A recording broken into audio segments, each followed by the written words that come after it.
যে আমরা ঘুম থেকে উঠেই কিছু ভালো খাবার আপনার খাওয়া উচিত। কি খাবেন? মনে রাখবেন, দিনের শুরুটা যদি আপনার ভালো হয়, সারাদিন ভালো যাবে। দিনের শুরুতে বাসি মুখে ১ গ্লাস পানি খাবেন। আগের রাত্রে দাঁত ব্রাশ করে ঘুমাবেন।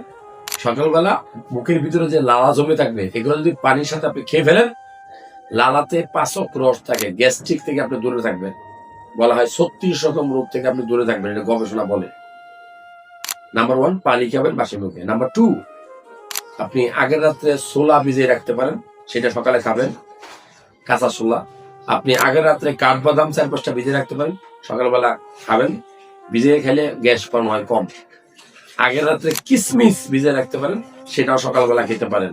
তবে আমি বলবো, সকালবেলা কোনোভাবেই আপনি টক জাতীয় খাবার খাবেন না, বাসি খাবার খাবেন না, ব্যথার ওষুধ খাবেন না, অতিরিক্ত ঝালযুক্ত খাবার খাবেন না। খুব গুরুত্বপূর্ণ, সকালবেলা বেশি করে ভাত খাবেন, দুপুরে তার অর্ধেক খাবেন, রাত্রেবেলা পারলে না খেয়ে থাকবেন, শুধু দুধ, কলা, ডিম, সবজি দিয়ে খেয়ে ফেলবেন। তাতে আপনার স্বাস্থ্যটা ভালো থাকবে।